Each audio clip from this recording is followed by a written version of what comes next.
Two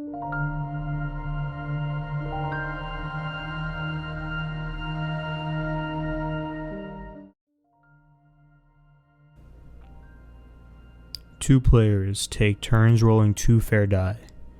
Player A goes first, then player B. If player A rolls a sum of 6, they win. If player B rolls a sum of 7, they win. If neither rolls their desired value, the game continues until someone wins. What is the probability that player A wins? You have 3 minutes. To start this problem, let's enumerate the ways that player A could win the game.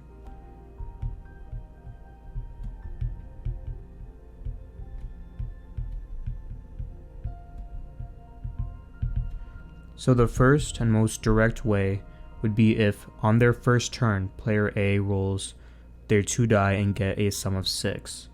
We'll call this event X.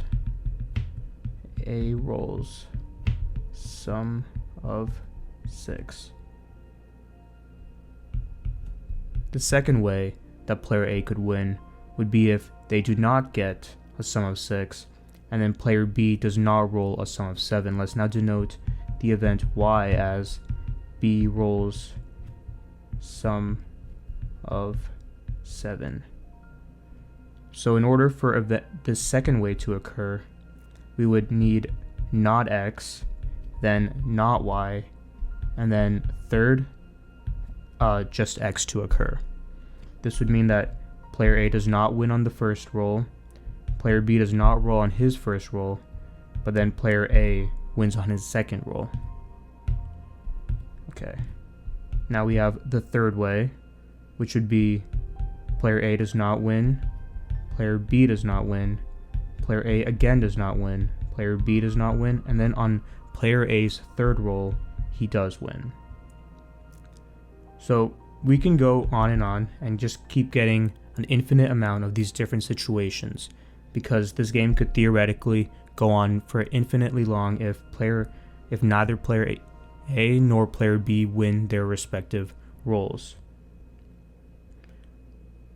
Furthermore, I'd like to illustrate the fact that the probability of events X and Y can be solved for.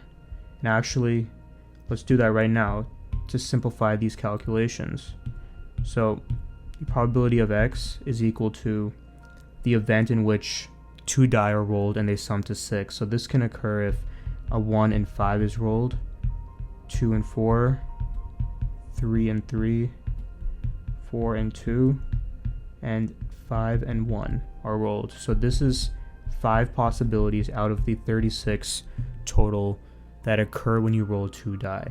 By the exact same argument, for the probability of event Y occurring, we have 1 in 6, 2 and 5, so on and so forth, up until we have, in this case, 6 total possibilities over 36 total combinations of outcomes.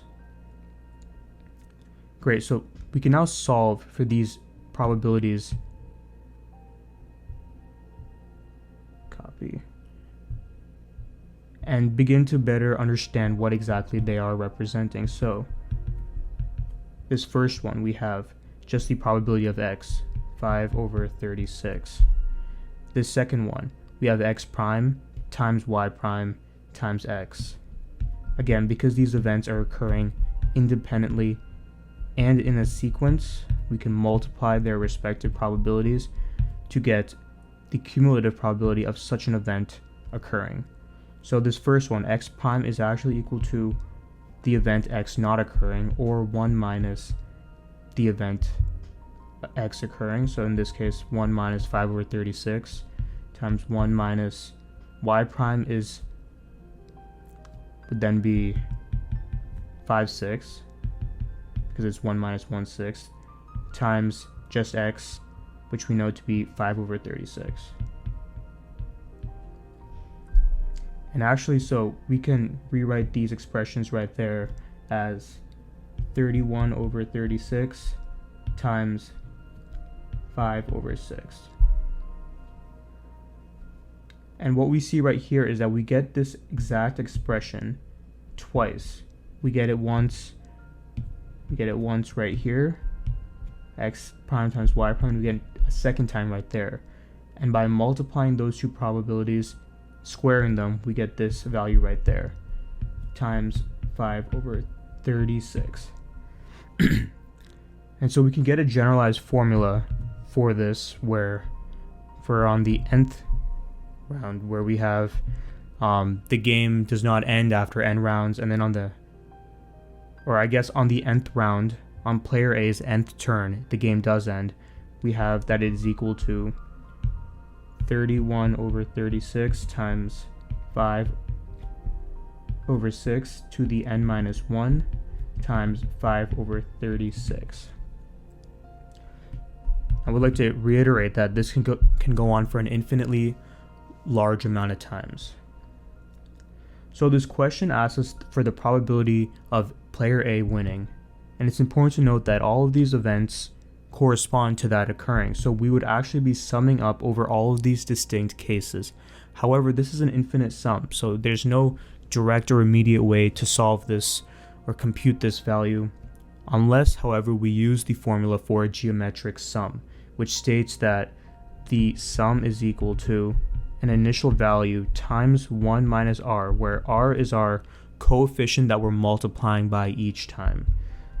And if you look, an A of n is our initial condition.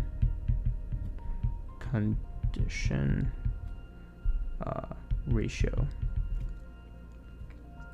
If you look back at this problem that we have right here, we have our initial condition right there, and then we have our ratio that we multiply by each time right there. As you can see, we're multiplying it given with this exponent right there. So we can compute this infinite sum as 5/36 divided by 1 minus, and I'm going to simplify this expression right here. It's equal to 155/216. That's just some quick mental math. So 1 minus 155/216.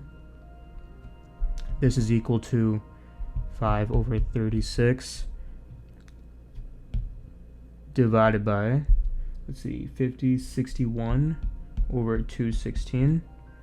This is equal to, I'm just going to rewrite this, multiplying both sides by 6. We have 30/216 times 216/61. Again, I just multiplied by the reciprocal of our bottom value. This we can get, simplifying, we get 30/61, or just under 1/2.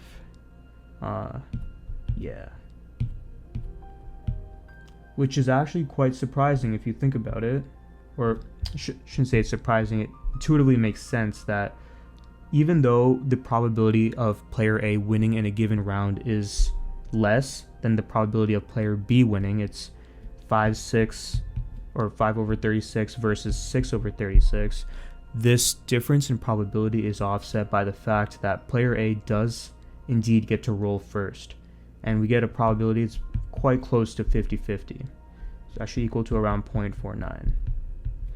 If you enjoyed this problem or you took something away from it, you're welcome, I guess. And if you have any questions, please drop them in the comment section below. Thank you. Thank you for watching. If you enjoyed the video, please like, subscribe, and check out our parent site, OpenQuant.co. Of course, if you have an alternative solution, please comment it below. We'll pin the best one. Thank you.